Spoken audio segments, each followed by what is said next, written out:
शास्त्र की रचना दो दृष्टियों से की जाती है। एक तो सामाजिक व्यवस्था और संस्कृति को कायम रखना, जिससे लोग पूर्वजों के पदचिन्हों का अनुकरण कर सकें, तथा दूसरा ये कि वे शाश्वत शांति को प्राप्त कर लें।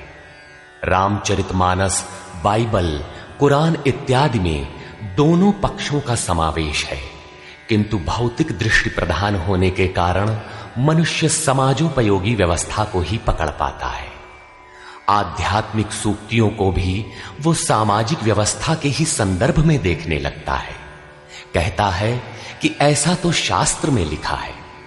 इसीलिए वेद व्यास ने दोनों के लिए एक ही ग्रंथ महाभारत लिखते हुए भी आध्यात्मिक क्रिया का संकलन गीता के रूप में अलग से किया, जिससे कि लोग इस मूल कल्याण पथ में भ्रांति का मिश्रण न कर सके। उन्हीं आध्यात्मिक मूल्यों के साथ प्रस्तुत है गीता का दिव्य संदेश।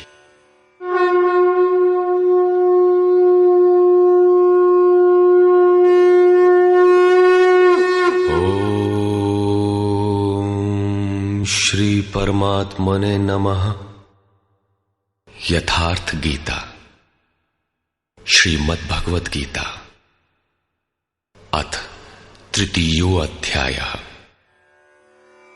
अध्याय 2 में भगवान श्री कृष्ण ने बताया कि यह बुद्धि तेरे लिए ज्ञान मार्ग के विषय में कही गई। कौन सी बुद्धि? यही कि युद्ध कर, जीतोगे तो महामहिम की स्थिति प्राप्त कर लोगे और हारोगे तो देवत्व है। जीत में सर्वस्व है और हार में भी देवत्व है, कुछ मिलता ही है।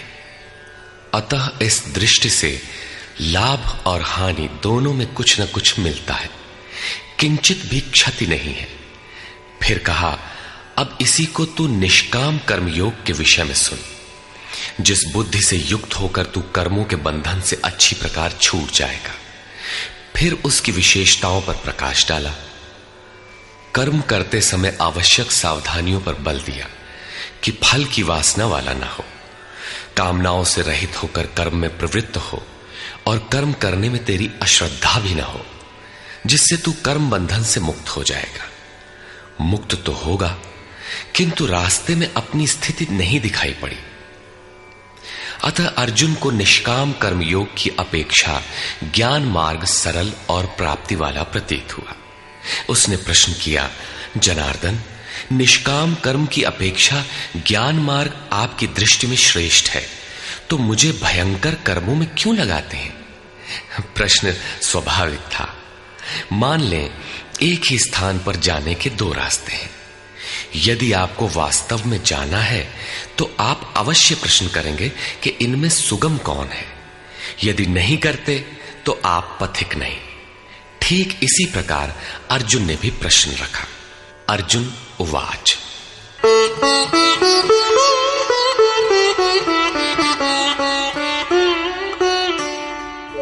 जायसी चेत कर्मणस्ते मता बुद्धिर्जनार्दन तत्किं कर्मणि घोरे मां नियोजयसि केशव। जनों पर दया करने वाले जनार्दन, यदि निष्काम कर्मयोग की अपेक्षा ज्ञान योग आपको श्रेष्ठ मान्य है, तो हे केशव, आप मुझे भयंकर कर्मयोग में क्यों लगाते हैं? निष्काम कर्मयोग में अर्जुन को भयंकरता दिखाई पड़ी, क्योंकि इसमें कर्म करने में ही तेरा अधिकार है, फल में कभी नहीं। कर्म करने में अश्रद्धा भी ना हो और निरंतर समर्पण के साथ योग पर दृष्टि रखते हुए कर्म में लगा रहे। जबकि ज्ञान मार्ग में हारोगे तो देवत्व है, जीतने पर महामहिम स्थिति है। अपनी लाभ हानि स्वयं देखते हुए आगे बढ़ना है। इस प्रकार अर्जुन को निष्काम कर्मयोग की अपेक्षा ज्ञान योग सरल प्रतीत हुआ। इसलिए उसने निवेदन किया,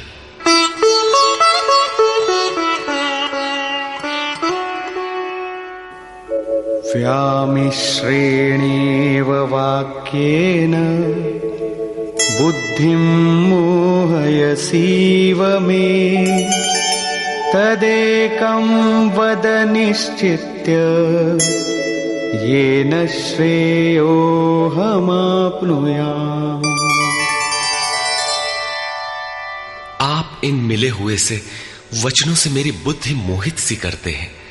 आप तो मेरी बुद्धि का मोह दूर करने में प्रवृत्त हुए हैं। अतः इनमें से एक निश्चय करके कहिए जिससे मैं श्रेय परम कल्याण मोक्ष को प्राप्त हो जाऊं। इस पर श्री कृष्ण ने कहा, श्री भगवान उवाच,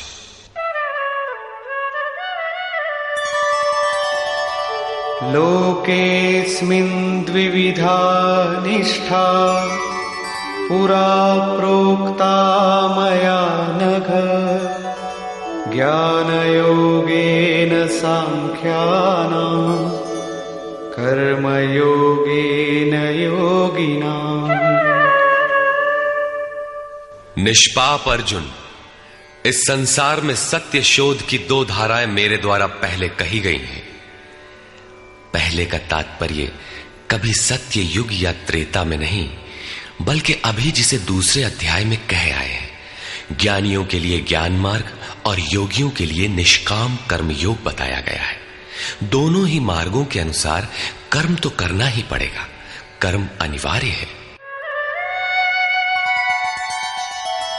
न कर्मणामनारम्भात् नैष्कर्म्यं पुरुषोऽश्नुते, न च सन्न्यसनादेव सिद्धिं समधिगच्छति। अर्जुन, मनुष्य न तो कर्मों को न आरंभ करने से निष्कर्मता की अंतिम स्थिति को प्राप्त होता है और न आरंभ की हुई क्रिया को त्यागने मात्र से भगवत प्राप्ति रूपी परम सिद्धि को ही प्राप्त होता है। अब तुझे ज्ञान मार्ग अच्छा लगे या निष्काम कर्म मार्ग, दोनों में कर्म तो करना ही पड़ेगा। प्रायः इस स्थल पर लोग भगवत पथ में संक्षिप्त मार्ग और बचाव ढूंढने लगते हैं।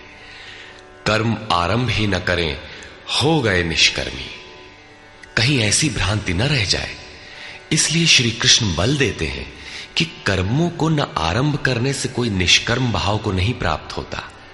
शुभाशुभ कर्मों का जहां अंत है, परम निष्कर्मता की उस स्थिति को कर्म करके ही पाया जा सकता है।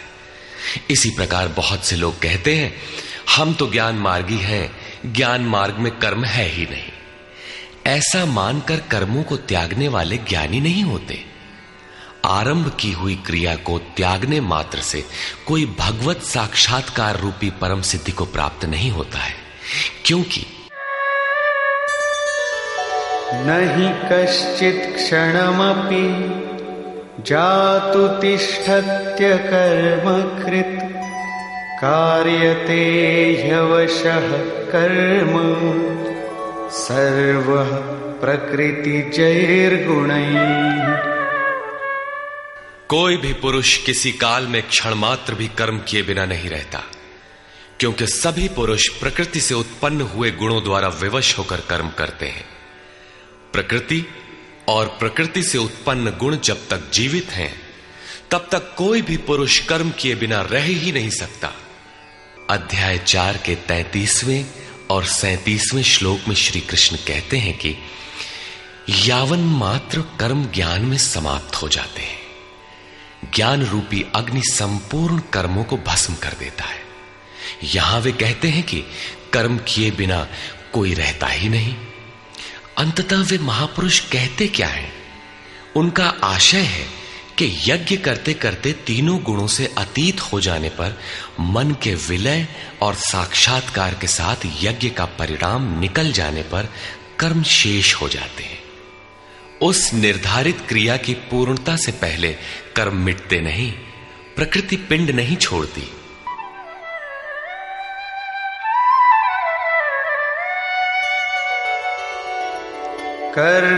कर्मेन्द्रियाणि संयम्य य आस्ते मनसा स्मरन्, इंद्रियार्थान् विमूढ़ात्मा मिथ्याचार स उच्यते। इतने पर भी विशेष रूप से मूढ़ लोग जो कर्मेंद्रियों को हठ से रोककर इंद्रियों के भोगों का मन से स्मरण करते रहते हैं, वे मिथ्याचारी हैं, पाखंडी हैं, न कि ज्ञानी। सिद्ध है कि कृष्ण काल में भी ऐसी रूढ़ियां थीं। लोग करने योग्य क्रिया को छोड़कर इंद्रियों को हठ से रोककर बैठ जाते थे और कहने लगते थे कि मैं ज्ञानी हूं, पूर्ण हूं। किंतु श्री कृष्ण कहते हैं कि वे धूर्त हैं। ज्ञान मार्ग अच्छा लगे या निष्काम कर्म योग, दोनों ही मार्गों में कर्म तो करना ही पड़ेगा।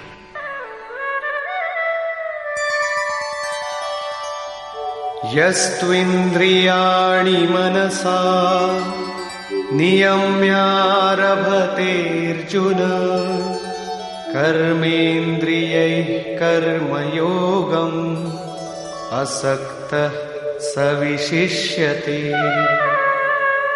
अर्जुन, जो पुरुष मन से इंद्रियों को वश में करके जब मन में भी वासनाओं का स्फुरण न हो सर्वथा अनासक्त हुआ कर्मेंद्रियों से कर्मयोग का आचरण करता है, वो श्रेष्ठ है। ठीक है, समझ में आया कि कर्म का आचरण करें, किंतु ये प्रश्न खड़ा होता है कि कौन सा कर्म करें। इस पर कहते हैं, नियतं कुरु कर्म त्वं कर्मजायो ह्यकर्मणः शरीरयात्रापि च ते न प्रसिद्धेद कर्मणः। अर्जुन, तू निर्धारित किए हुए कर्म को कर, अर्थात कर्म तो बहुत से हैं, उनमें से कोई एक चुना हुआ है, उसी नियत कर्म को कर। कर्म न करने की अपेक्षा कर्म करना ही श्रेष्ठ है। इसलिए कि करते रहोगे, थोड़ी भी दूरी तय कर लोगे तो जैसा पीछे बता आए हैं, महान जन्म मरण के भय से उद्धार करने वाला है, इसलिए श्रेष्ठ है। कर्म न करने से तेरी शरीर यात्रा भी सिद्ध नहीं होगी। शरीर यात्रा का अर्थ लोग कहते हैं शरीर निर्वाह। कैसा शरीर निर्वाह? क्या आप शरीर हैं? ये पुरुष जन्म जन्मांतर से, युग युगांतरों से शरीर की यात्रा ही तो करता चला आ रहा है। जैसे वस्त्र जीर्ण हुआ तो दूसरा तीसरा धारण किया, इसी प्रकार कीट पतंग से लेकर मानव तक, ब्रह्मा से लेकर यावन मात्र जगत परिवर्तनशील है। ऊपर नीचे योनियों में बराबर ये जीव शरीरों की ही तो यात्रा कर रहा है। कर्म कोई ऐसी वस्तु है जो इस यात्रा को सिद्ध कर देती है, पूर्ण कर देती है। मान ले एक भी जन्म लेना पड़ा तो यात्रा तो जारी है, अभी तो पथिक चल ही रहा है, वो दूसरे शरीरों की यात्रा कर रहा है। यात्रा पूर्ण तब होती है जब गंतव्य आ जाए। परमात्मा में स्थिति के अनंतर इस आत्मा को शरीरों की यात्रा नहीं करनी पड़ती, अर्थात शरीर त्याग और शरीर धारण वाला क्रम समाप्त हो जाता है। अतः कर्म कोई ऐसी वस्तु है कि इस पुरुष को पुनः शरीरों की यात्रा नहीं करनी पड़ती। मोक्ष से शुभात। अर्जुन, इस कर्म को करके तू संसार बंधन अशुभ से छूट जाएगा। कर्म कोई ऐसी वस्तु है जो संसार बंधन से मुक्ति दिलाती है। अब प्रश्न खड़ा होता है कि वो निर्धारित कर्म है क्या? इस पर कहते हैं, यज्ञार्थात् कर्मणोऽन्यत्र लोकोऽयं कर्म बन्धनः तदर्थं कर्म कौन्तेय मुक्तसंग समाचर। अर्जुन, यज्ञ की प्रक्रिया ही कर्म है। वो हरकत कर्म है जिससे यज्ञ पूर्ण हो। सिद्ध है कि कर्म एक निर्धारित प्रक्रिया है। इसके अतिरिक्त जो कर्म होते हैं, क्या वे कर्म नहीं है? श्री कृष्ण कहते हैं, नहीं, वे कर्म नहीं है। अन्यत्र लोकोयम कर्म बंधनः। इस यज्ञ की प्रक्रिया के अतिरिक्त दुनिया में जो कुछ भी किया जाता है, सारा जगत जिसमें रात दिन व्यस्त है, वो इसी लोक का एक बंधन है, न कि कर्म। कर्म तो मोक्ष से शुभात, अशुभ अर्थात संसार बंधन से छुटकारा दिलाने वाला है। मात्र यज्ञ की प्रक्रिया ही कर्म है। वो हरकत कर्म है जिससे यज्ञ पूरा होता है। अतः अर्जुन, उस यज्ञ की पूर्ति के लिए संग दोष से अलग रहकर भली प्रकार कर्म का आचरण कर। संग दोष से अलग हुए बिना यह कर्म होता ही नहीं। अब हम समझ गए कि यज्ञ की प्रक्रिया ही कर्म है, किंतु यहां पुनः एक नवीन प्रश्न उत्पन्न हो गया कि वो यज्ञ क्या है जिसे किया जाए। इसके लिए पहले यज्ञ को न बताकर श्री कृष्ण बताते हैं कि यज्ञ आया कहां से, ये देता क्या है। उसकी विशेषताओं पर प्रकाश डाला और चौथे अध्याय में जाकर स्पष्ट किया कि यज्ञ क्या है जिसे हम कार्य रूप दें और हमसे कर्म होने लगे। योगेश्वर श्री कृष्ण की शैली से स्पष्ट है कि जिस वस्तु का चित्रण करना है वे पहले उसकी विशेषताओं का चित्रण करते हैं जिससे श्रद्धा जागृत हो। तत्पश्चात वे उसमें बरती जाने वाली सावधानियों पर प्रकाश डालते हैं और अंत में मुख्य सिद्धांत प्रतिपादित करते हैं। स्मरण रहे कि यहां पर श्री कृष्ण ने कर्म के दूसरे अंग पर प्रकाश डाला कि कर्म एक निर्धारित क्रिया है। जो कुछ किया जाता है वो कर्म नहीं है। अध्याय 2 में पहली बार कर्म का नाम लिया, उसकी विशेषताओं पर बल दिया, उसमें बरती जाने वाली सावधानियों पर प्रकाश डाला, लेकिन यह नहीं बताया कि कर्म क्या है। योगेश्वर श्री कृष्ण ने कहा, अर्जुन, तू निर्धारित किए हुए कर्म को कर। अब प्रश्न उठता है कि निर्धारित कर्म क्या है जिसे हम करें। तब बताया कि यज्ञ को कार्य रूप देना कर्म है। अब प्रश्न उठता है कि वो यज्ञ क्या है। यहां यज्ञ की उत्पत्ति विशेषता बताकर शांत हो जाएंगे और आगे अध्याय 4 में यज्ञ का निखरा हुआ रूप मिलेगा जिसे करना कर्म है। कर्म की यह परिभाषा गीता को समझने की कुंजी है। यज्ञ के अतिरिक्त दुनिया में लोग कुछ न कुछ करते ही रहते हैं। कोई खेती करता है तो कोई व्यापार, कोई पदासीन है तो कोई सेवक, कोई अपने को बुद्धिजीवी कहता है तो कोई श्रमजीवी, कोई समाज सेवा को कर्म मानता है तो कोई देश सेवा को। और इन्हीं कर्मों में लोग सकाम और निष्काम कर्म की भूमिका भी बनाए पड़े हैं। किंतु श्री कृष्ण कहते हैं ये कर्म नहीं है। अन्यत्र लोकोयम कर्म बंधनः। यज्ञ की प्रक्रिया के सिवाय जो कुछ भी किया जाता है वो इसी लोक का बंधनकारी कर्म है, न कि मोक्षद कर्म।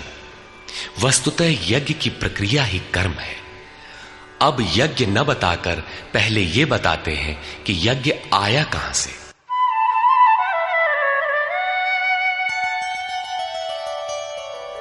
सह यज्ञाः प्रजा सृष्ट्वा पुरोवाच प्रजापतिः अनेन प्रसविष्यध्वम् ईशवोस्त्विष्टकामधुक्।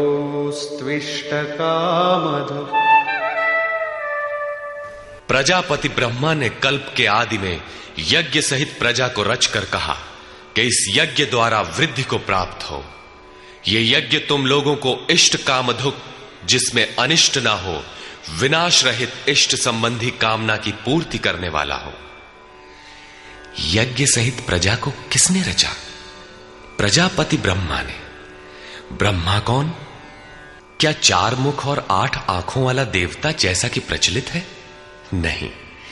श्री कृष्ण के अनुसार देवता नाम की कोई अलग सत्ता है ही नहीं। फिर प्रजापति कौन है? वस्तुतः जिसने प्रजा के मूल उद्गम परमात्मा में प्रवेश पा लिया है वो महापुरुष प्रजापति है। बुद्धि ही ब्रह्मा है। अहंकार शिव बुद्धि अज, मन शशि चित्त महान। उस समय बुद्धि यंत्र मात्र होती है। उस महापुरुष की वाणी में परमात्मा ही बोलता है। भजन की वास्तविक क्रिया प्रारंभ हो जाने पर बुद्धि का उत्तरोत्तर उत्थान होता है। प्रारंभ में वो बुद्धि ब्रह्म विद्या से संयुक्त होने के कारण ब्रह्मविद कही जाती है। क्रमशः विकारों का शमन होने पर, ब्रह्म विद्या में श्रेष्ठ होने पर यह ब्रह्म विद्वर कही जाती है।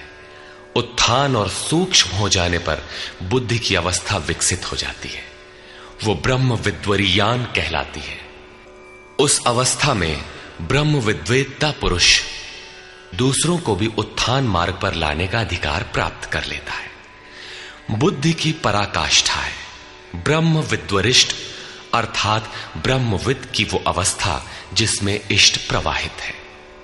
ऐसी स्थिति वाले महापुरुष प्रजा के मूल उद्गम परमात्मा में प्रविष्ट और स्थित रहते हैं। ऐसे महापुरुषों की बुद्धि मात्र यंत्र है, वे ही प्रजापति कहलाते हैं। वे प्रकृति के द्वंद्व का विश्लेषण कर आराधना क्रिया की रचना करते हैं। यज्ञ के अनुरूप संस्कारों का देना ही प्रजा की रचना है। इससे पूर्व समाज अचेत अव्यवस्थित रहता है। सृष्टि अनादि है, संस्कार पहले से ही है, किंतु अस्त व्यस्त विकृत है। यज्ञ के अनुरूप उन्हें ढालना ही रचना या सजाना है। ऐसे महापुरुष ने कल्प के आदि में यज्ञ सहित प्रजा की रचना की। कल्प निरोग बनाता है, वैद्य कल्प देते हैं, कोई काया कल्प करता है। ये क्षणिक शरीरों का कल्प है। वास्तविक कल्प तो तब है जब भवरोग से मुक्ति मिल जाए। आराधना का प्रारंभ इस कल्प की शुरुआत है। आराधना पूर्ण हुई तो आपका कल्प पूरा हो गया। इस प्रकार परमात्म स्वरूपस्थ महापुरुषों ने भजन के प्रारंभ में यज्ञ सहित संस्कारों को सुसंगठित कर कहा कि इस यज्ञ से तुम वृद्धि को प्राप्त हो। कैसी वृद्धि? क्या मकान कच्चे से पक्का बन जाएगा? आय अधिक होने लगेगी? नहीं, यज्ञ इष्ट कामधु, इष्ट संबंधी कामना की पूर्ति करेगा। इष्ट है परमात्मा, उस परमात्मा संबंधी कामना की पूर्ति वाला है।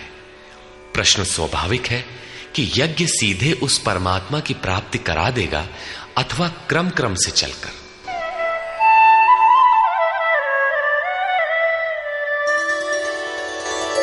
देवान् भावयतानेन ते देवा भावयन्तु वः परस्परं भावयन्तः श्रेयः परमवाप्स्यथ। इस यज्ञ द्वारा देवताओं की उन्नति करो, अर्थात दैवी संपत्ति की वृद्धि करो। वे देवता लोग तुम लोगों की उन्नति करेंगे।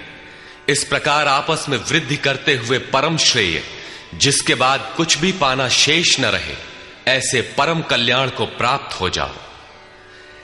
ज्यों ज्यों हम यज्ञ में प्रवेश करेंगे, आगे यज्ञ का अर्थ होगा आराधना की विधि। त्यों त्यों हृदय देश में दैवी संपत्ति अर्जित होती चली जाएगी। परम देव एकमात्र परमात्मा है।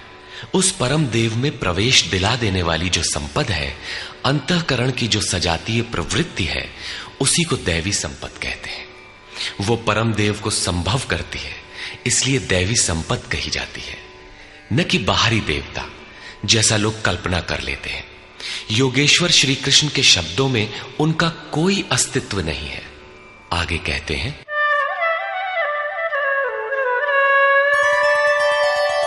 इष्टान् भोगान् हि वो देवा दास्यन्ते यज्ञभाविताः तैर्दत्तान् प्रदायैभ्यो यो भुङ्क्तेस्तेन एव सः। यज्ञ द्वारा संवर्धित देवता दैवी संपत्ति आपको इष्टान भोगान ही दास्यन्ते, इष्ट अर्थात आराध्य संबंधी भोगों को देंगे, अन्य कुछ नहीं। तैहि दत्तान, वे ही एकमात्र देने वाले हैं। इष्ट को पाने का अन्य कोई विकल्प नहीं है। इन दैवी गुणों को बिना बढ़ाए जो इस स्थिति का भोग करता है, वो निश्चय ही चोर है। जब उनसे पाया ही नहीं तो भोगेगा क्या? किंतु कहता अवश्य है कि हम तो तत्वदर्शी हैं। वो निश्चय ही चोर है, न कि प्राप्ति वाला। किंतु पाने वाले क्या पाते हैं? यज्ञशिष्टाशिनः सन्तो मुच्यन्ते सर्वकिल्बिषैः भुञ्जते ते त्वघं पापा ये पचन्त्यात्मकारणात्। यज्ञ से बचे हुए अन्न को खाने वाले संत जन सब पापों से मुक्त हो जाते हैं। दैवी संपत्ति की वृद्धि करते करते परिणाम में प्राप्ति काल ही पूर्ति काल है। जब यज्ञ पूर्ण हो गया तो शेष बचा हुआ ब्रह्म ही अन्न है। इसी को श्री कृष्ण ने दूसरे शब्दों में कहा, यज्ञ शिष्टामृत भुजो यान्ति ब्रह्म सनातनम।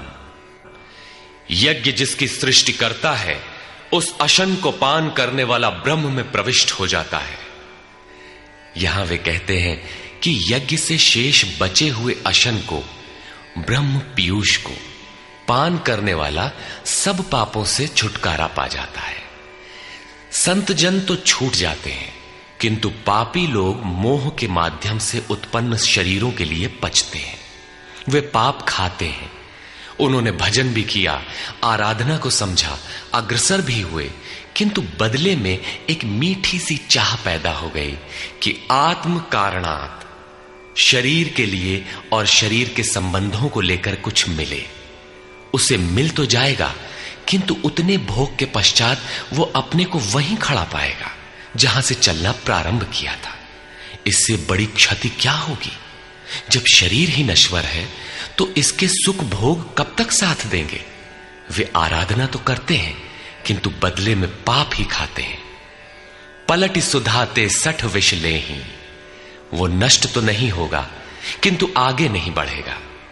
इसीलिए श्री कृष्ण निष्काम भाव से कर्म भजन करने पर बल देते हैं। अभी तक श्री कृष्ण ने बताया कि यज्ञ परम श्रेय देता है और उसकी रचना महापुरुषों द्वारा होती है, किंतु वे महापुरुष प्रजा की रचना में क्यों प्रवृत्त होते हैं? इस पर कहते हैं,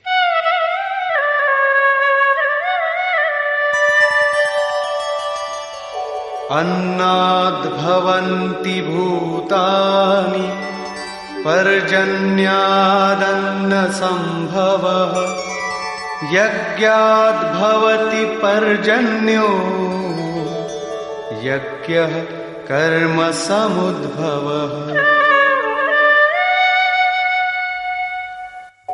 कर्म ब्रह्मोद्भवं विद्धि ब्रह्माक्षर समुद्भवम् तस्मात् सर्वगतं ब्रह्म नित्यं यज्ञे प्रतिष्ठितम्। संपूर्ण प्राणी अन्न से उत्पन्न होते हैं। अन्नम ब्रह्म व्यजानात्। अन्न परमात्मा ही है। उस ब्रह्म पीयूष को ही उद्देश्य बनाकर प्राणी यज्ञ की ओर अग्रसर होता है। अन्न की उत्पत्ति वृष्टि से होती है। बादलों से होने वाली वर्षा नहीं, अपितु कृपा वृष्टि। पूर्व संचित यज्ञ कर्म ही कृपा के रूप में बरस पड़ता है। आज की आराधना कल कृपा के रूप में मिलेगी। इसीलिए वृष्टि यज्ञ से होती है। स्वाहा बोलने और तिल जौ जलाने से ही वृष्टि होती तो विश्व की अधिकांश मरुभूमि ऊसर क्यों रहती, उर्वर बन जाती। यहां कृपा वृष्टि यज्ञ की देन है। ये यज्ञ कर्मों से ही उत्पन्न होने वाला है। कर्म से यज्ञ पूर्ण होता है। उस कर्म को वेद से उत्पन्न हुआ जान। वेद ब्रह्म स्थित महापुरुष की वाणी है। जो तत्व विदित नहीं है उसकी प्रत्यक्ष अनुभूति का नाम वेद है, न कि कुछ श्लोक संग्रह। वेद अविनाशी परमात्मा से उत्पन्न हुआ जान। कहा तो महात्माओं ने, किंतु वे परमात्मा के साथ तद्रूप हो चुके हैं। उनके माध्यम से अविनाशी परमात्मा ही बोलता है।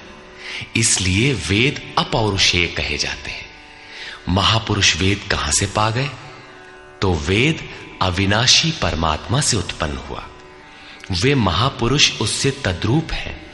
वे मात्र यंत्र हैं, इसलिए उनके द्वारा वही बोलता है। क्योंकि यज्ञ के द्वारा ही मन के निरोध काल में वो विदित होता है। इससे सर्वव्यापी परम अक्षर परमात्मा सर्वदा यज्ञ में ही प्रतिष्ठित है। यज्ञ ही उसे पाने का एकमात्र उपाय है।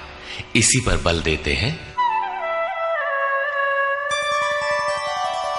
एवं प्रवर्तितं चक्रं नानुवर्तयति हयः अघायुरिन्द्रियारामो मोघं पार्थ सजीवति। हे पार्थ, जो पुरुष इसी लोक में मनुष्य शरीर प्राप्त कर इस प्रकार चलाए हुए साधन चक्र के अनुसार नहीं बरतता, अर्थात दैवी संपत्ति का उत्कर्ष, देवताओं की वृद्धि और परस्पर वृद्धि के द्वारा अक्षय धाम को प्राप्त करना, इस क्रम के अनुसार जो नहीं बरतता, इंद्रियों का आराम चाहने वाला वो पापायु पुरुष व्यर्थ ही जीता है। बंधुओं, योगेश्वर श्री कृष्ण ने अध्याय 2 में कर्म का नाम लिया और इस अध्याय में बताया कि नियत कर्म का आचरण कर। यज्ञ की प्रक्रिया ही कर्म है। इसके सिवाय जो कुछ किया जाता है वो इसी लोक का बंधन है। इसीलिए संग दोष से अलग रहकर उस यज्ञ की पूर्ति के लिए कर्म का आचरण कर। उन्होंने यज्ञ की विशेषताओं पर प्रकाश डाला और बताया कि यज्ञ की उत्पत्ति ब्रह्मा से है। प्रजा अन्न को उद्देश्य बनाकर उस यज्ञ में प्रवृत्त होती है। यज्ञ कर्म से और कर्म अपौरुषेय वेद से उत्पन्न होते हैं, जबकि वेद मंत्रों के दृष्टा महापुरुष ही थे। उनका पुरुष तिरोहित हो चुका था। प्राप्ति के साथ अविनाशी परमात्मा ही शेष बचा था। इसलिए वेद परमात्मा से उत्पन्न है। सर्वव्यापी परमात्मा यज्ञ में सर्वदा प्रतिष्ठित है। इस साधन चक्र के अनुसार जो नहीं बरतता, वो पापायु पुरुष इंद्रियों का सुख चाहने वाला है, व्यर्थ ही जीता है। अर्थात यज्ञ ऐसी विधि विशेष है जिसमें इंद्रियों का आराम नहीं है, अपितु अक्षय सुख है।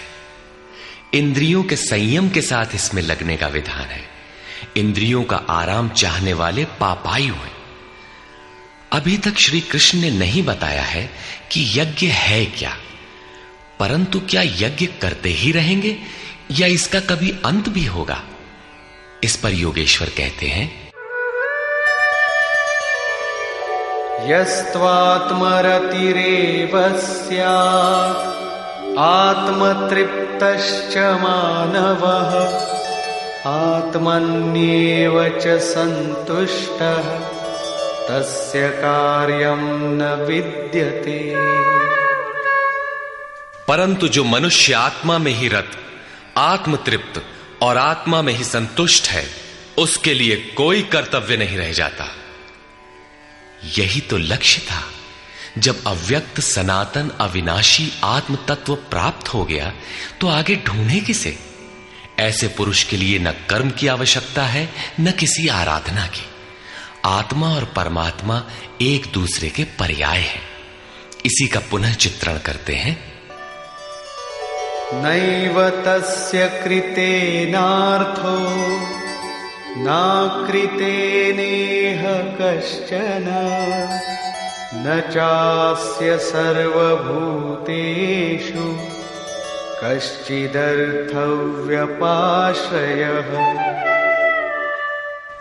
इस संसार में उस पुरुष का किए जाने से कोई लाभ नहीं है और न छोड़ देने से कोई हानि है। जबकि पहले आवश्यक था, उसका संपूर्ण प्राणियों में कोई स्वार्थ संबंध नहीं रह जाता। आत्मा ही तो शाश्वत, सनातन, अव्यक्त, अपरिवर्तनशील और अक्षय है। जब उसी को पा लिया, उसी से संतुष्ट, उसी से तृप्त, उसी में ओतप्रोत और स्थित है, आगे कोई सत्ता ही नहीं तो किसको खोजें? मिलेगा क्या? उस पुरुष के लिए कर्म छोड़ देने से कोई हानि भी नहीं है, क्योंकि विकार जिस पर अंकित होते हैं वो चित्त ही न रहा। उसका संपूर्ण भूतों में, बाह्य जगत और आंतरिक संकल्पों की परत में लेश मात्र भी अर्थ नहीं रहता। सबसे बड़ा अर्थ तो था परमात्मा।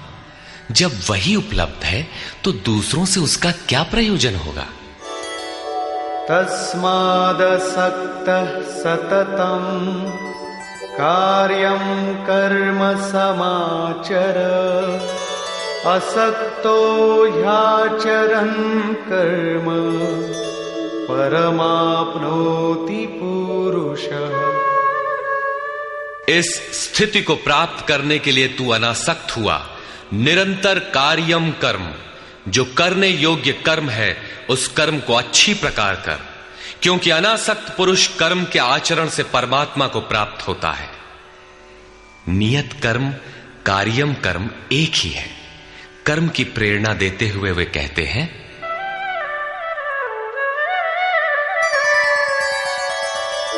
कर्मणैव हि संसिद्धिम् आस्थिता जनकादयः लोकसंग्रहमेवापि संपश्यन् कर्तुमर्हसि।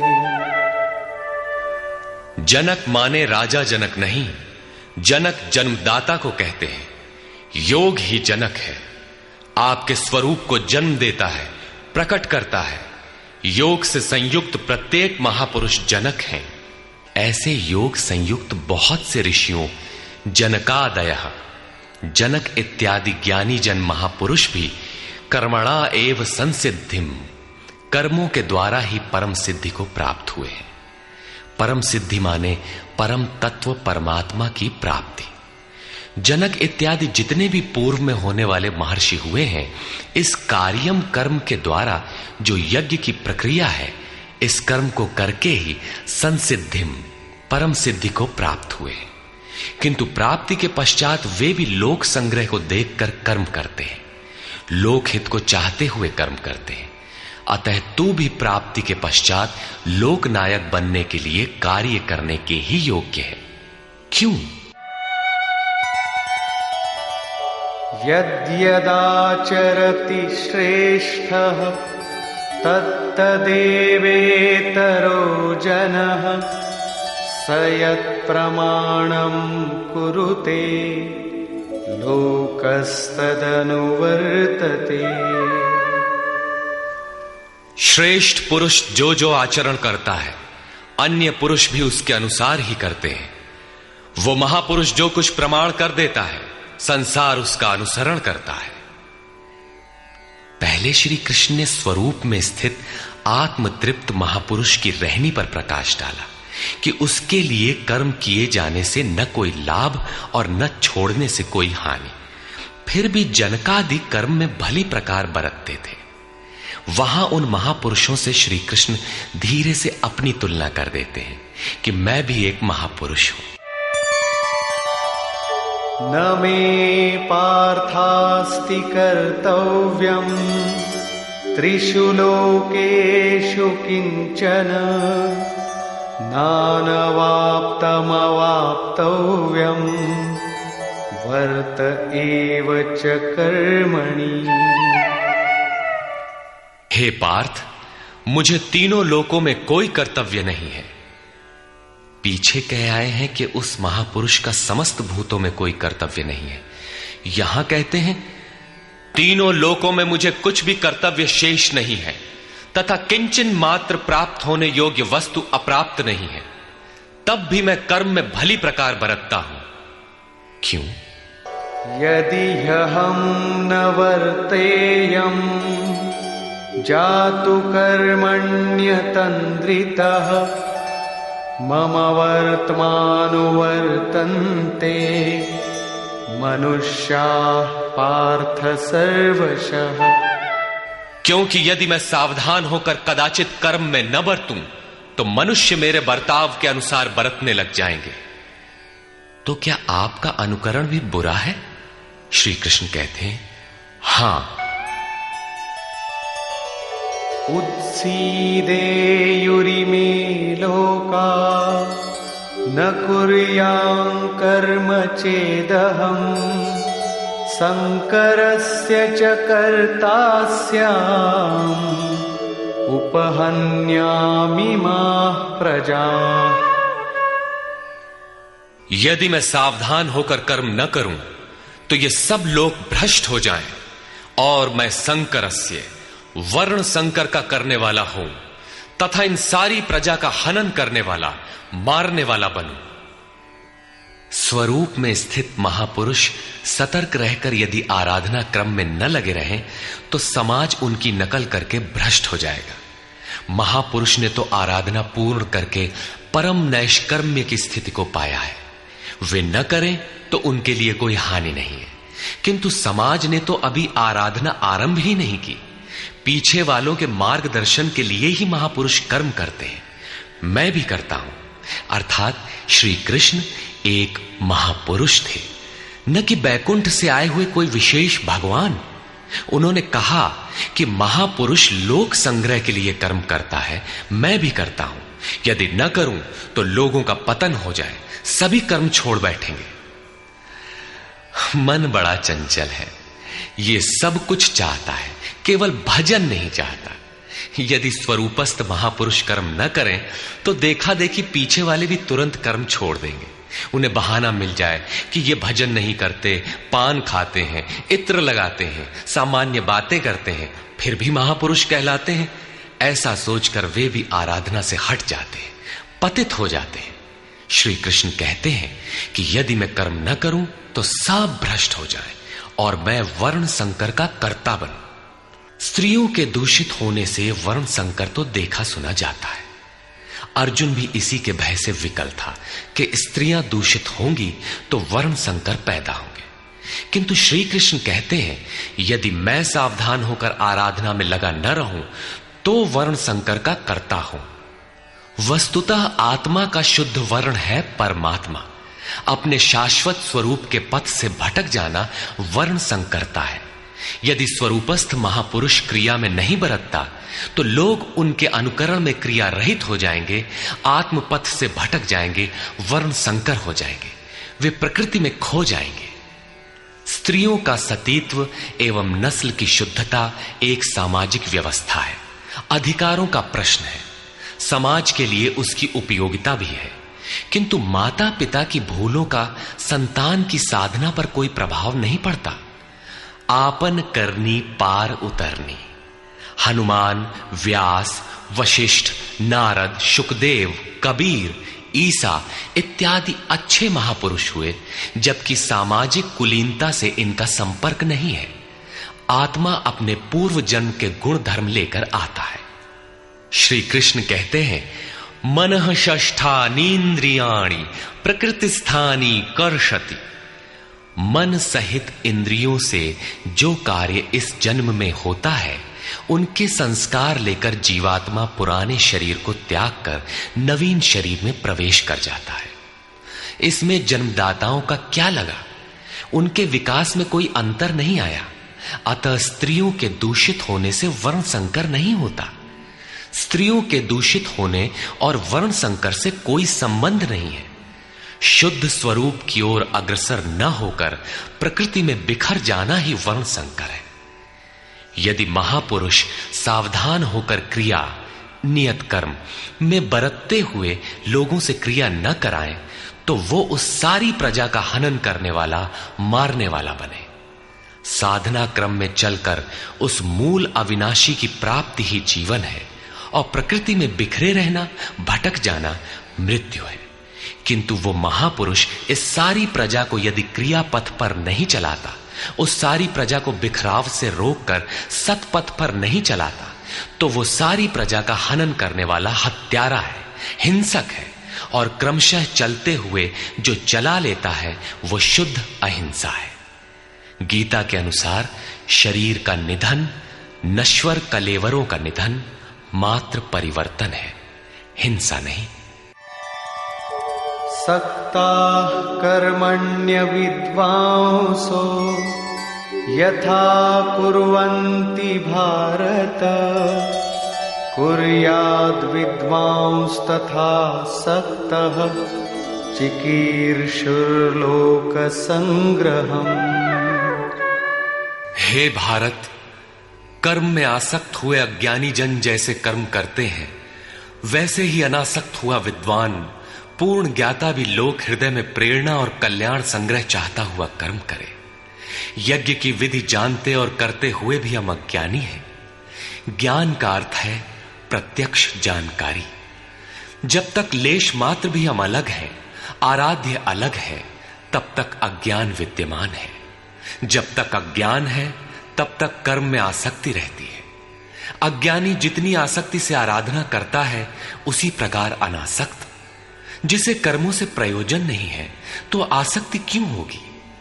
ऐसा पूर्ण ज्ञाता महापुरुष भी लोकहित के लिए कर्म करे, दैवी संपद का उत्कर्ष करे, जिससे समाज उस पर चल सके।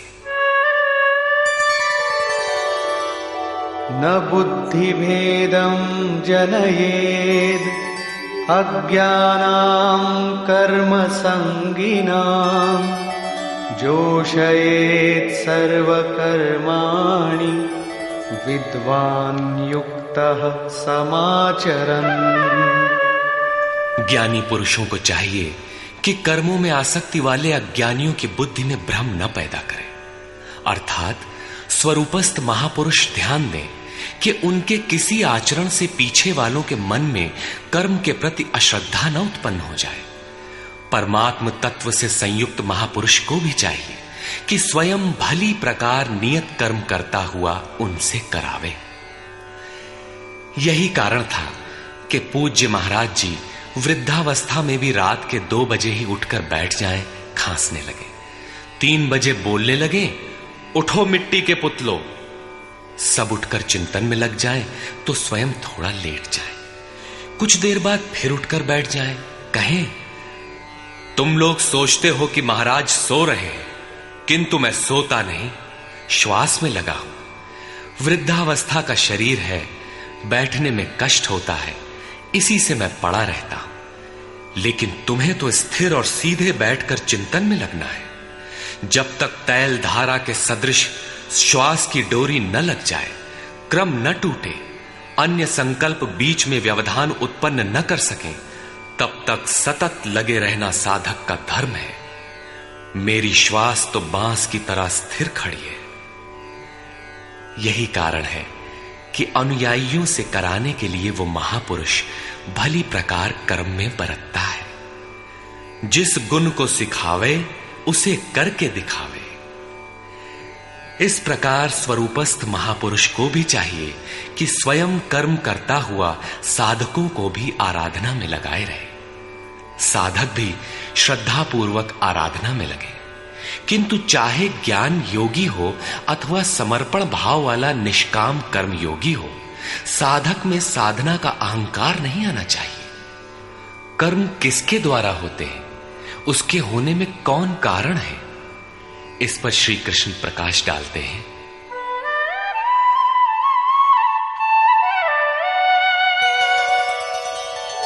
प्रकृते क्रियमाणानि गुणैः कर्माणि सर्वशः अहंकार विमूढ़ात्मा कर्ताहमिति मन्यते। आरंभ से पूर्ति पर्यंत संपूर्ण कर्म प्रकृति के गुणों द्वारा किए जाते हैं।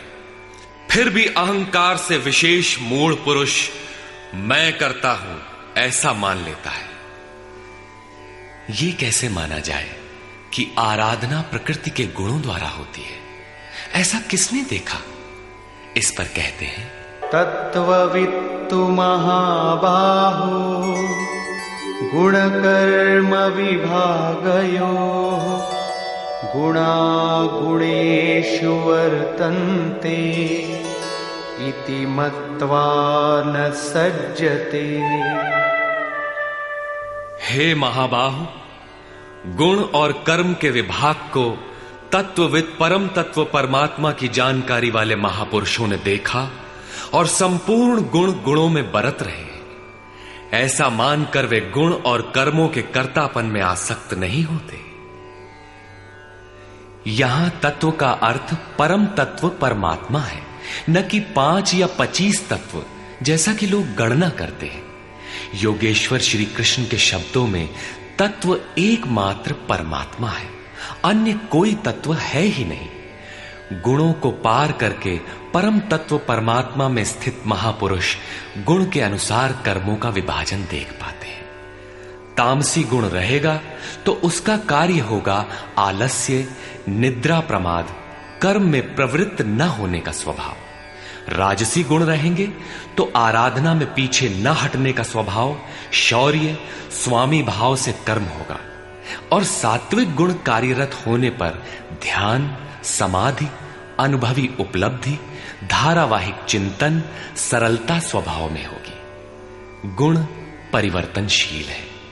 प्रत्यक्षदर्शी ज्ञानी ही देख पाता है कि गुणों के अनुरूप कर्मों का उत्कर्ष अपकर्ष होता है। गुण अपना कार्य करा लेते हैं, अर्थात गुण गुणों में बरतते हैं। ऐसा समझकर वो प्रत्यक्ष दृष्टा कर्म में आसक्त नहीं होता। किंतु जिसने गुणों का पार नहीं पाया, जो अभी रास्ते में है, उन्हें तो कर्म में आसक्त रहना है।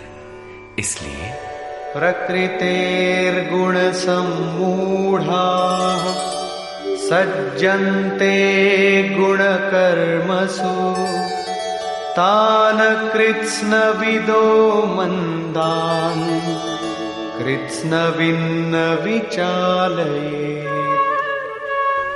प्रकृति के गुणों से मोहित हुए पुरुष गुण और कर्मों में क्रमशः निर्मल गुणों की ओर उन्नति देखकर उनमें आसक्त होते हैं।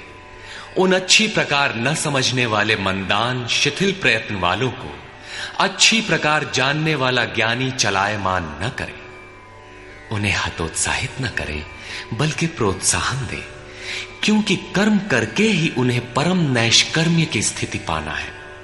अपनी शक्ति और स्थिति का आकलन करके कर्म में प्रवृत्त होने वाले ज्ञान मार्गी साधकों को चाहिए कि कर्म को गुणों की देन माने, अपने को कर्ता मानकर अहंकारी न बन जाए।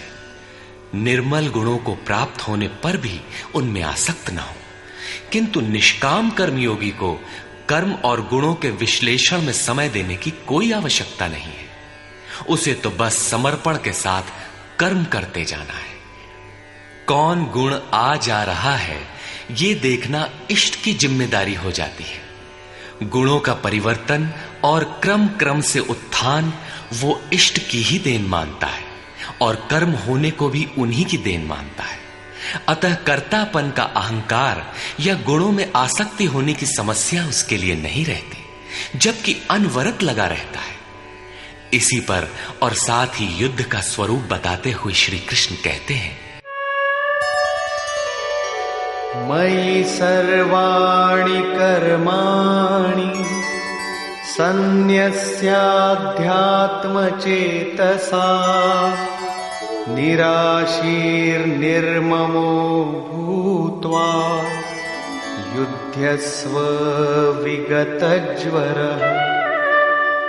इसलिए अर्जुन, तू अध्यात्म चेतसा अंतरात्मा में चित्त का निरोध करके ध्यानस्थ होकर संपूर्ण कर्मों का मुझ में अर्पण करके आशा रहित, ममता रहित और संताप रहित होकर युद्ध कर। जब चित्त ध्यान में स्थित है, लेश मात्र भी कहीं आशा नहीं, कर्म में ममत्व नहीं है, असफलता का संताप नहीं है, तो वो पुरुष कौन सा युद्ध करेगा? जब सब ओर से चित्त सिमटकर हृदय देश में निरुद्ध होता जा रहा है, तो वो लड़ेगा किस लिए, किससे, और वहां है कौन? वास्तव में जब आप ध्यान में प्रवेश करेंगे, तभी युद्ध का सही स्वरूप खड़ा होता है। तो काम क्रोध, राग द्वेष, आशा तृष्णा इत्यादि विकारों का समूह, विजातीय प्रवृत्तियां जो कुरु कहलाती हैं, संसार में प्रवृत्ति देती ही रहती है। बाधा के रूप में भयंकर आक्रमण करती हैं। बस इनका पार पाना ही युद्ध है। इनको मिटाते हुए अंतरात्मा में सिमटते जाना, ध्यानस्थ होते जाना ही यथार्थ युद्ध है। इसी पर पुनः बल देते हैं, ये मे मतमिदं नित्यम् अनुतिष्ठन्ति मानवाः श्रद्धावन्तो न सूयन्तो मुच्यन्ते तेऽपि कर्मभिः। अर्जुन, जो कोई मनुष्य दोष दृष्टि से रहित होकर श्रद्धा भाव समर्पण से संयुक्त हुआ, सदा मेरे इस मत के अनुसार बरतते हैं कि युद्ध कर, वे पुरुष भी संपूर्ण कर्मों से छूट जाते हैं। योगेश्वर का यह आश्वासन किसी हिंदू, मुसलमान या ईसाई के लिए नहीं, अपितु मानव मात्र के लिए है। उनका मत है कि युद्ध कर। इससे ऐसा प्रतीत होता है कि यह उपदेश युद्ध वालों के लिए था। अर्जुन के समक्ष तो सौभाग्य से विश्व युद्ध की संरचना थी। आपके सामने तो कोई युद्ध नहीं है। आप गीता के पीछे क्यों पड़े हैं? क्योंकि कर्मों से छूटने का उपाय तो युद्ध करने वालों के लिए है, किंतु ऐसा कुछ नहीं है। वस्तुतः ये अंतर्देश की लड़ाई है। क्षेत्र और क्षेत्रज्ञ का, विद्या और अविद्या का, धर्म क्षेत्र और कुरुक्षेत्र का संघर्ष है। आप ज्यों-ज्यों ध्यान में चित्त का निरोध करेंगे, विजातीय प्रवृत्ति बाधा के रूप में प्रत्यक्ष होती है, भयंकर आक्रमण करती है। उसका शमन करते हुए चित्त का निरोध करते जाना ही युद्ध है। जो दोष दृष्टि से रहित होकर श्रद्धा के साथ इस युद्ध में लगता है, वो कर्मों के बंधन से, आवागमन से भली प्रकार छुटकारा पा जाता है। जो इस युद्ध में प्रवृत्त नहीं होता, उसकी क्या गति होती है? इस पर कहते हैं, ये त्वेतदभ्यसूयन्तो नानुतिष्ठन्ति मे मतम् सर्वज्ञानविमूढांस्तान् विद्धि नष्टान चेतसः। जो दोष दृष्टि वाले अचेतसः, मोह निशा में अचेत लोग मेरे इस मत के अनुसार नहीं बरतते, अर्थात ध्यानस्थ होकर आशा, ममता, संताप रहित होकर समर्पण के साथ युद्ध नहीं करते, सर्वज्ञान विमूढ़ान, ज्ञान पथ में सर्वथा मोहित उन लोगों को तू कल्याण से भ्रष्ट हुआ ही जान। जब यही सही है तो लोग करते क्यों नहीं? इस पर कहते हैं, सदृशं चेष्टते स्वस्याः प्रकृतेर्ज्ञानवानपि प्रकृतिं यान्ति भूतानि निग्रह किं करिष्यति। सभी प्राणी अपनी प्रकृति को प्राप्त होते हैं, अपने स्वभाव से परवश होकर कर्म में भाग लेते हैं। प्रत्यक्षदर्शी ज्ञानी भी अपनी प्रकृति के अनुसार चेष्टा करता है। प्राणी अपने कर्मों में बरतते हैं और ज्ञानी अपने स्वरूप में। जैसा जिसकी प्रकृति का दबाव है, वैसा ही कार्य करता है। यह स्वयं सिद्ध है। इसमें निराकरण कोई क्या करेगा? यही कारण है कि सभी लोग मेरे मत के अनुसार कर्म में प्रवृत्त नहीं हो पाते। वे आशा, ममता, संताप का, दूसरे शब्दों में राग द्वेष का त्याग नहीं कर पाते, जिससे कर्म का सम्यक आचरण नहीं हो पाता। इसी को और स्पष्ट करते हैं और दूसरा कारण बताते हैं, इंद्रियस्येन्द्रियस्यार्थे रागद्वेषौ व्यवस्थितौ तयोर्न वशमागच्छेत् तौ ह्यस्य परिपन्थिनौ। इंद्रिय और इंद्रियों के भोगों में राग और द्वेष स्थित हैं। इन दोनों के वश में नहीं होना चाहिए, क्योंकि इस कल्याण मार्ग में कर्मों से छूट जाने वाली प्रणाली में ये राग और द्वेष दुर्धर्ष शत्रु हैं, आराधना का अपहरण कर ले जाते हैं। जब शत्रु भीतर है तो बाहर कोई किसी से क्यों लड़ेगा? शत्रु तो इंद्रिय और भोगों के संसर्ग में है, अंतःकरण में है। अतः ये युद्ध भी अंतःकरण का युद्ध है, क्योंकि शरीर ही क्षेत्र है जिसमें सजातीय विजातीय दोनों प्रवृत्तियां, विद्या और अविद्या रहती हैं, जो माया के दो अंग हैं। इन्हीं प्रवृत्तियों का पार पाना, सजातीय प्रवृत्ति को साध कर विजातीय का अंत करना युद्ध है। विजातीय समाप्त होने पर सजातीय का उपयोग समाप्त हो जाता है। स्वरूप का स्पर्श करके सजातीय का भी उसके अंतराल में विलय हो जाना, इस प्रकार प्रकृति का पार पाना युद्ध है, जो ध्यान में ही संभव है। राग द्वेष के शमन में समय लगता है। इसलिए बहुत से साधक क्रिया को छोड़कर सहसा महापुरुष की नकल करने लग जाते हैं। श्री कृष्ण इससे सावधान करते हैं।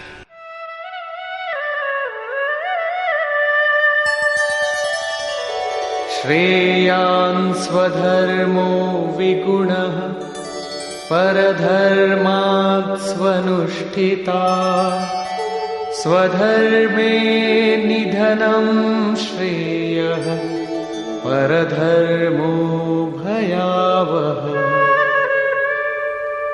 अच्छी प्रकार आचरण किए हुए दूसरे के धर्म से गुण रहित भी अपना धर्म अधिक उत्तम है। स्वभाव से उत्पन्न कर्म में प्रवृत्त होने की क्षमता स्वधर्म है। अतः स्वधर्माचरण में मरना भी परम कल्याणकारक है। अपनी क्षमता के अनुसार कर्म में प्रवृत्त होने से साधक एक न एक दिन पार पा जाता है। जहां से साधन छूटेगा, शरीर मिलने पर वहीं से पुनः प्रारंभ होगा। आत्मा तो मरता नहीं। शरीर अर्थात वस्त्र बदलने से आपके बुद्धि विचार बदल तो नहीं जाते। आगे वालों की तरह स्वांग बनाने से साधक भय को प्राप्त होगा। भय प्रकृति में होता है, परमात्मा में नहीं। प्रकृति का आवरण और घना हो उठेगा। स्वधर्म क्या है? अध्याय 2 में श्री कृष्ण ने स्वधर्म का नाम लिया था कि स्वधर्म को भी देखकर तू युद्ध करने योग्य है। क्षत्रिय के लिए इससे बढ़कर कल्याणकारी मार्ग नहीं है। स्वधर्म में अर्जुन क्षत्रिय पाया जाता है। संकेत किया कि अर्जुन, जो ब्राह्मण है, वेदों का उपदेश उनके लिए क्षुद्र जलाशय के तुल्य है।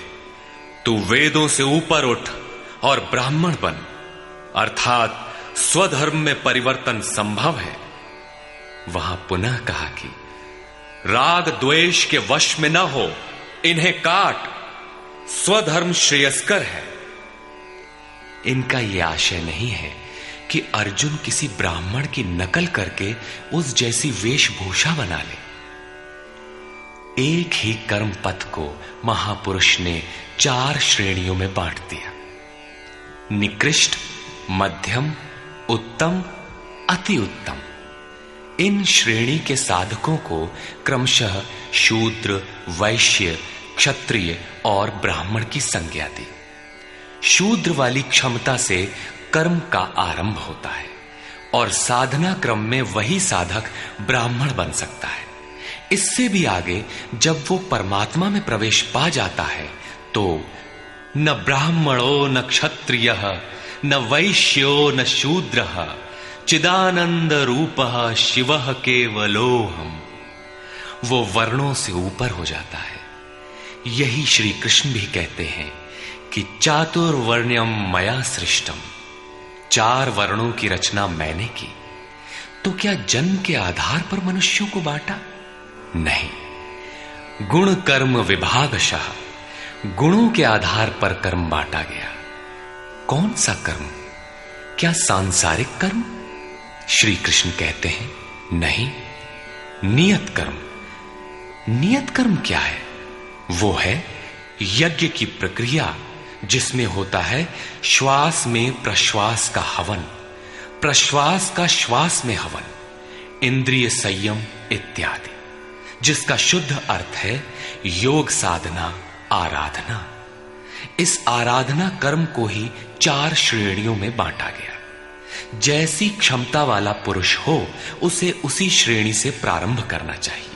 यही सबका अपना अपना स्वधर्म है। यदि वो आगे वालों की नकल करेगा तो भय को प्राप्त होगा। सर्वथा नष्ट तो नहीं होगा, क्योंकि इसमें बीज का नाश तो नहीं होता।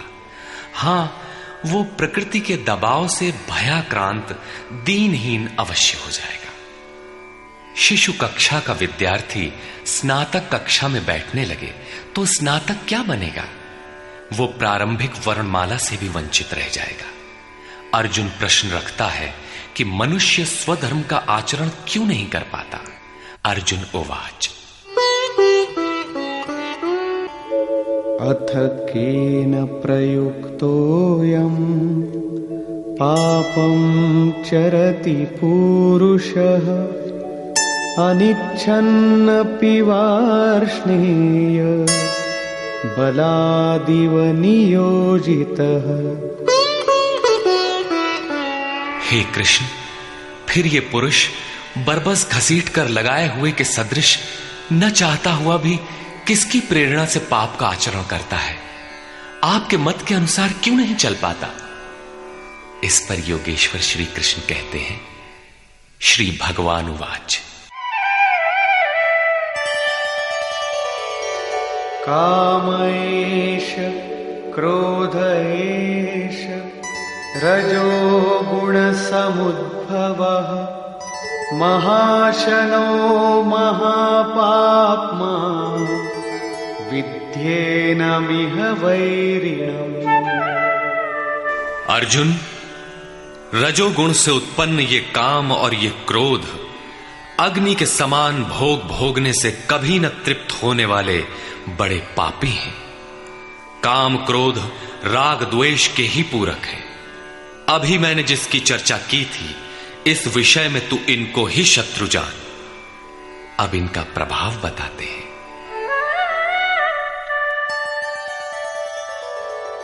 धूमेनाव्रियते वह्निः यथादर्शो मलेन च यथोल्बेनावृतो गर्भः तथा तेनेदमावृतम्।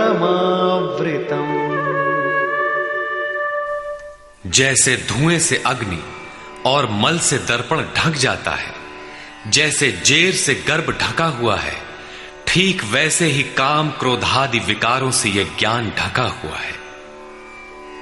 भीगी लकड़ी जलाने पर धुआं ही धुआं होता है। अग्नि रहकर भी लपट का रूप नहीं ले पाता। मल से ढके दर्पण पर जिस प्रकार प्रतिबिंब स्पष्ट नहीं होता, झिल्ली के कारण जिस प्रकार गर्भ ढका रहता है, वैसे ही इन विकारों के रहते परमात्मा का प्रत्यक्ष ज्ञान नहीं होता। आवृतं ज्ञानमेतेन ज्ञानिनो नित्यवैरिणा कामरूपेण कौन्तेय दुष्पूरेणानलेन च। कौन्तेय, अग्नि के समान भोगों से न तृप्त होने वाले ज्ञानियों के निरंतर बैरी इस काम से ज्ञान ढका हुआ है। अभी तो श्री कृष्ण ने काम और क्रोध दो शत्रु बताए। प्रस्तुत श्लोक में वे केवल एक शत्रु काम का नाम लेते हैं। वस्तुतः काम में क्रोध का अंतर्भाव है। कार्य पूर्ण होने पर क्रोध समाप्त हो जाता है, किंतु कामना समाप्त नहीं होती। कामना पूर्ति में व्यवधान पड़ते ही क्रोध पुनः उभर आता है। काम के अंतराल में क्रोध भी निहित है। इस शत्रु का निवास कहां है? इसे ढूंढे कहां? निवास जान लेने पर इसे समूल नष्ट करने से सुविधा रहेगी। इस पर श्री कृष्ण कहते हैं,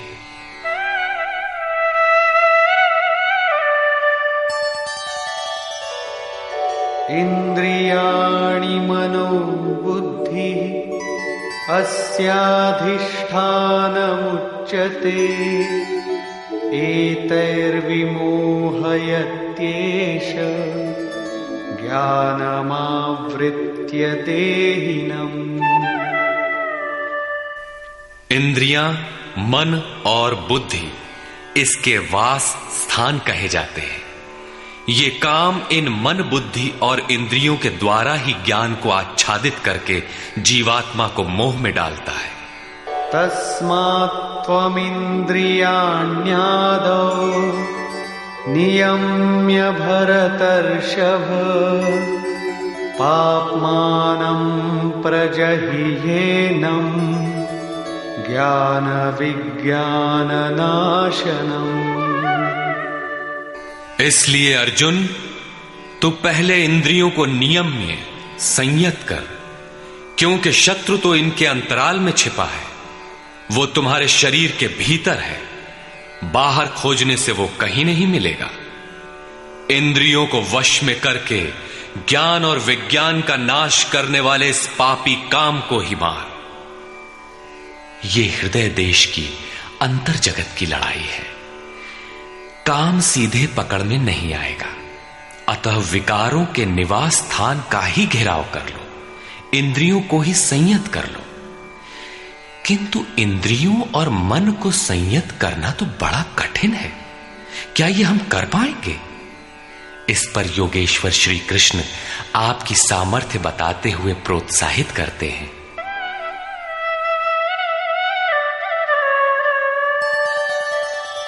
इंद्रियाणि पराण्याहुः इंद्रियेभ्यः परं मनः मनसस्तु परा बुद्धिः यो बुद्धेः परतस्तु सः।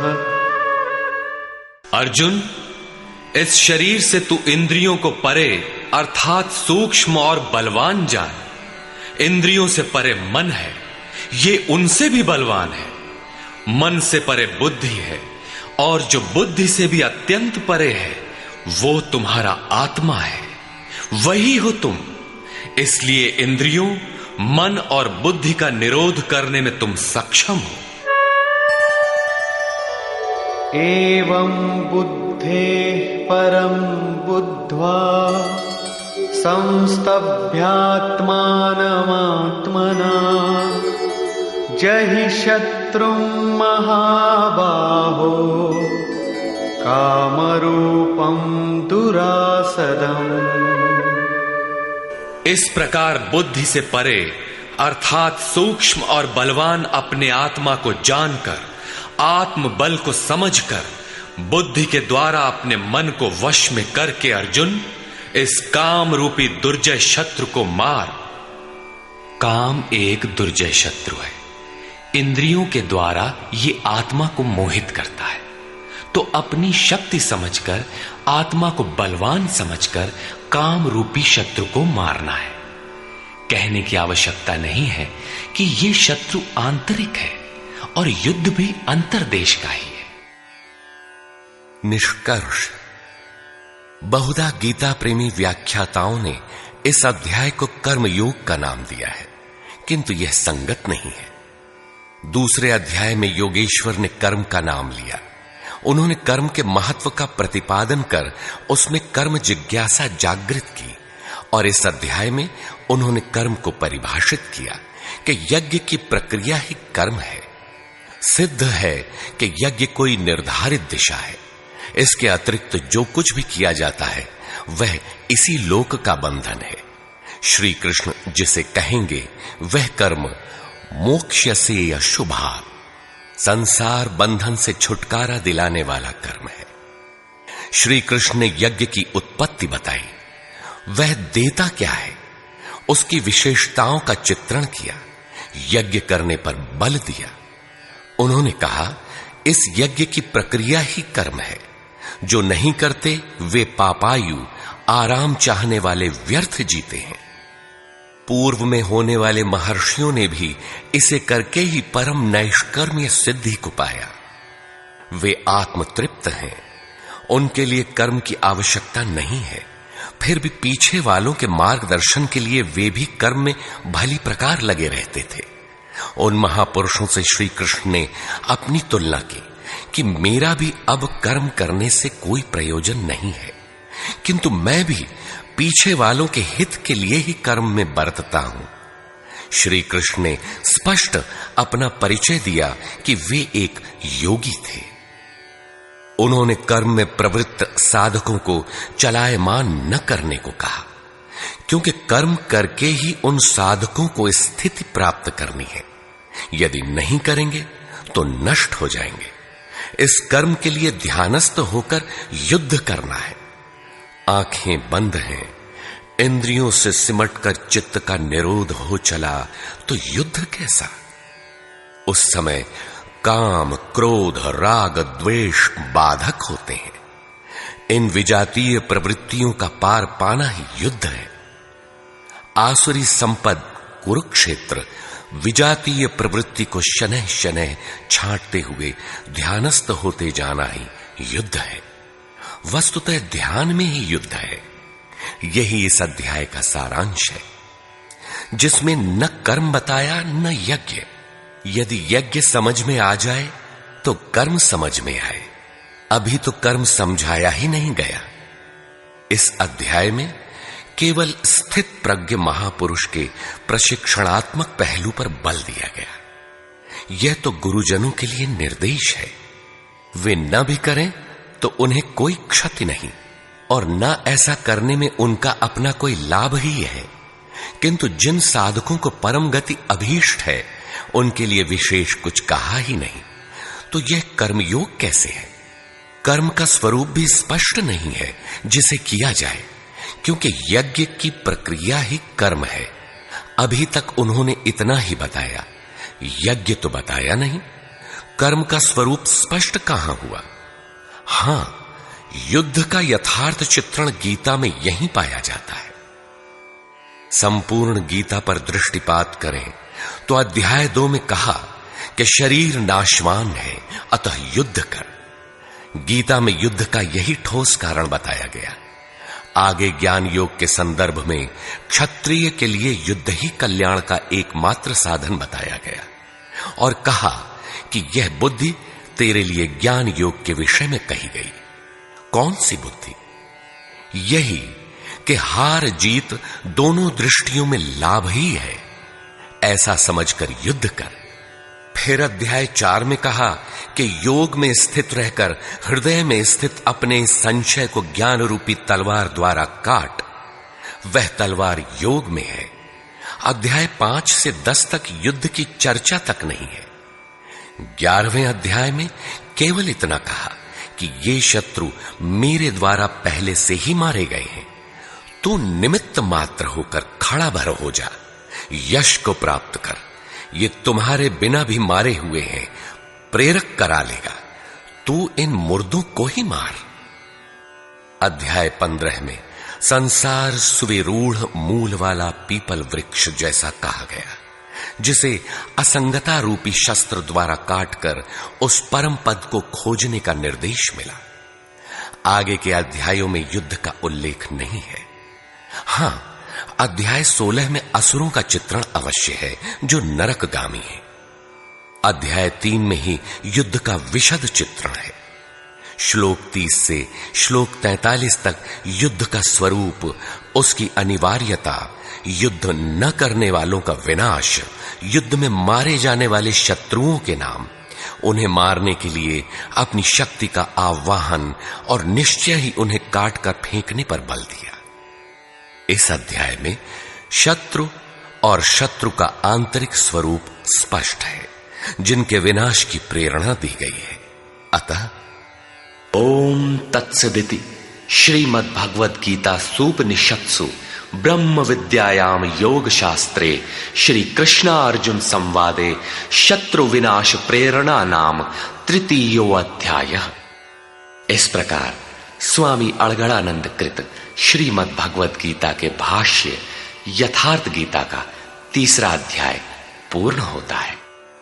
हरि ओम तत्सत।